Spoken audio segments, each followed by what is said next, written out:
we would have the first term in the expansion, which I will write as, well, the first term is the step, the distance, divided by 1 factorial times the first derivative of phi against x. Let's go on. To make it more precise, we include the second term, which would be then plus h squared over 2 factorial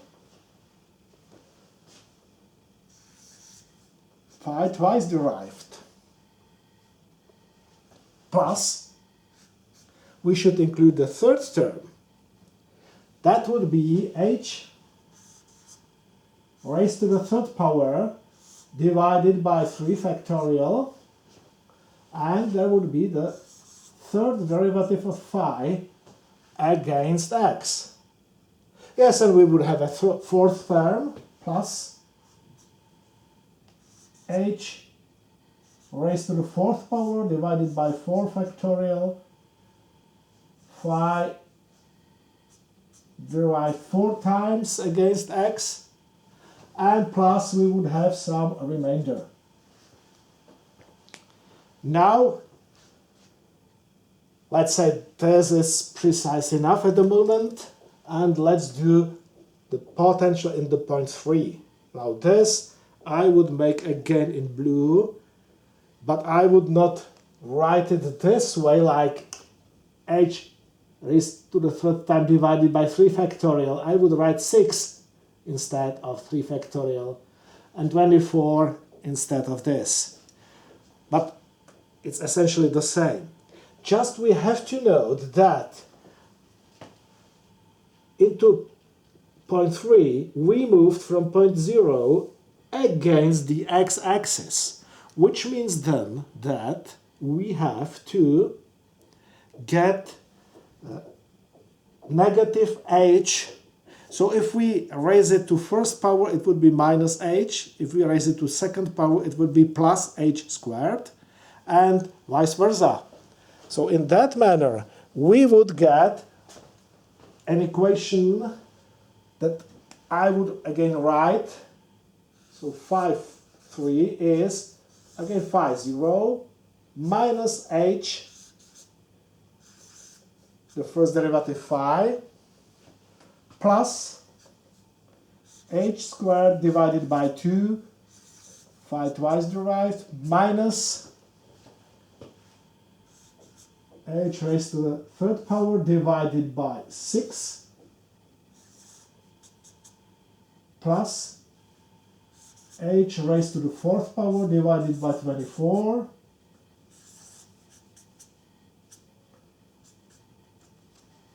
plus some remainder. Now I would take a red pen and do the same for the y direction. Just note I would use dots instead of apostrophes to mark the derivative. I will now just write those two equations without comments. So we will have the equation for phi 1, which is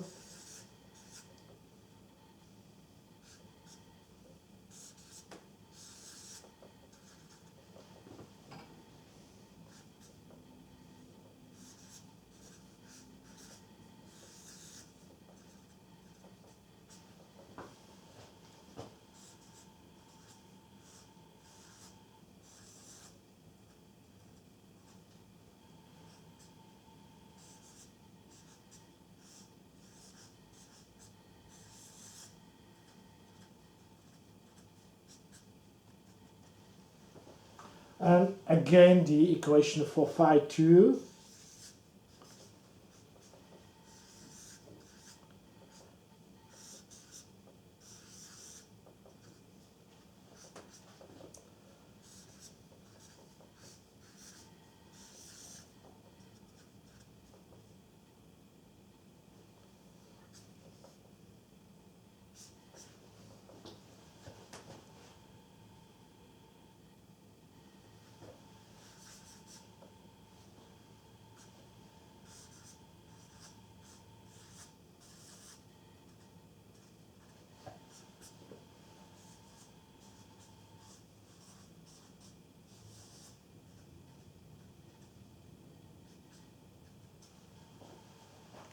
So we have got 4 equations all together. Now, what about adding all those 4 equations together? So I will make a strong line and add those 4 equations. Try to get a black pencil to do that. First, on the left side, we would have phi 1 plus phi 2 plus phi 3 plus phi 4. Then we would have 4 phi 0. Now, what a pity! There is no first derivative because all those terms cancel. So the next we have to add is plus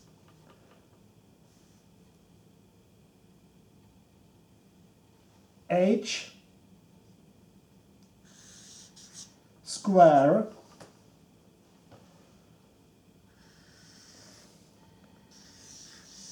the second derivative of phi against x plus the second derivative of phi against y.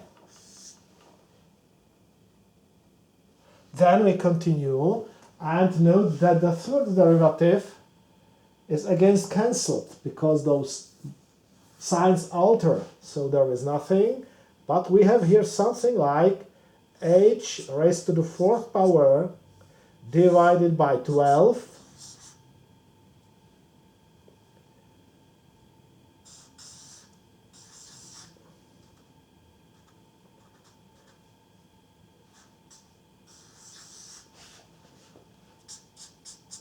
times the sum of the 4th derivatives against x and y. And of course, now this is a good solution. Why? Well, let us expect that we want to solve the Laplace equation, which is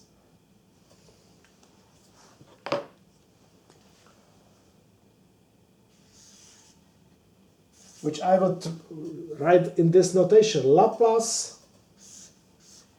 on phi is 0. That's the Laplace equation. But in this notation it is phi twice derived against x plus 5 twice derived against y is 0. So if we are searching for this solution, if we put this to 0, we can cancel this term. This is exactly what we have here in these brackets. The sum of second partial derivatives of phi against y and x. And we got a nice equation, which I will rewrite here in red. So we have a sum of the neighboring points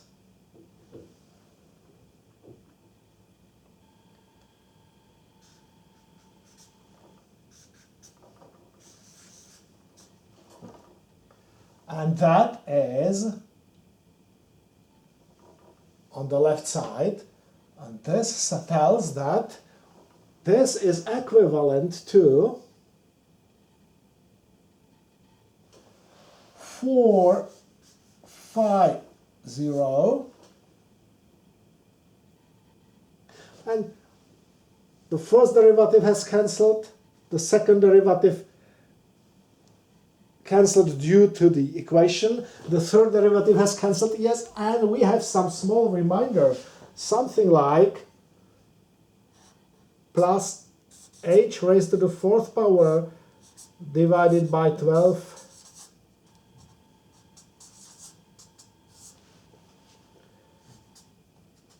and you may note that we might have also some other reminders if we continue with the terms in the equation. Now, what the trick is, if we cut the area with a step that is small enough, I mean, if h is very small, then h raised to the fourth power will be very, very, very, very small. And that's the trick. We may get this remainder over here to be sufficiently small if we decrease the cut, if we decrease the step in the equation. So if we make a cut, we can solve these equations, get a solution, then we decrease the cut twice. In a 2D problem, it means we have 4 times more points. In a 3D problem, it means if we have 8 times more points, it's much more work. We solve the equations again and compare. If there is not much difference, we have a fine mesh that is fine enough, and we are done with solution. So now you can see that our initial, let's say, common sense estimation told us right. We should have in the middle an average of the neighbors. That is the same like this equation. But correct derivation using a Taylor series led us to the knowledge that there is some remainder that is 2 orders of magnitude under our estimated operator. We estimated this, which is multiplied by h squared, and the remainder is multiplied by h raised to the 4th order, so we have a 2nd order remainder here. So it is also in mathematics, it's like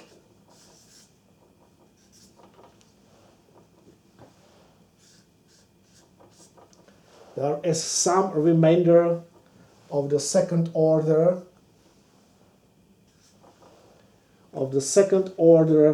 depending on discretization cut h. So in this manner we have exactly derived the equations, and we can return to our cut and find out how to solve those equations. Just easily, for each point in the mesh, we can get one equation that says that phi 0 must be 1/4 of a sum of phi 1, phi 2, phi 3, and phi 4. As all those points could get one equation, we have a set of equations that is of the same number of equations like unknowns. Some of those points, of course, would have a prescribed value, a boundary condition, but then we do not search for the field at that point. So we have as much equations, as much unknowns. As a solution of a partial differential equation based on some conditions, on boundary conditions, must be unique and must exist. Or to tell it in another way, there is some field and there is only one possible field in electrostatics given by the minimum of energy. So we know that those equations are independent. Just the only thing that remains is to solve them. You might think that solving a set of equations is trivial. It is true in the case you have a set of linear equations which is small, like with single precision, mostly you do not have any problems with a set of equations up to 6 unknowns. With double precision, you can forget about problems. It would be quite unlikely that you get any problems with a set of equations up to 15. With extended, you may easily handle a set of equations up to 20 unknowns. If you are lucky, you may still handle a set of equations of bigger dimension, but there is a problem. We use computers to solve, so the computer gives us a reply. Unfortunately, this might not be the solution of the original equation. So we would have to handle this somehow in a way that gets a good result in a reasonable time. And the idea to construct a matrix of the whole equations and to invert it would work only sometimes.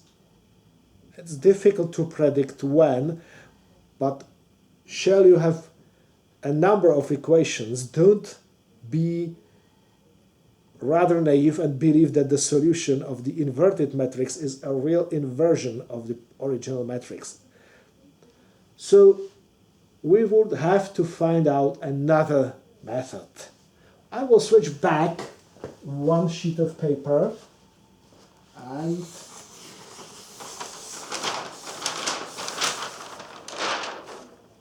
get to the original set. So we have a mesh, we have a number of mesh points, those unknowns, we have some mesh points on the boundaries with prescribed values, boundary conditions, and we would like to find out the result in some meaningful way.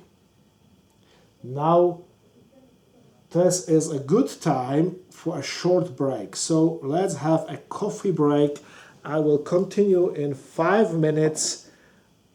See you later. And please, if you have any questions to things we have been discussing so far, get them or place them directly after the break.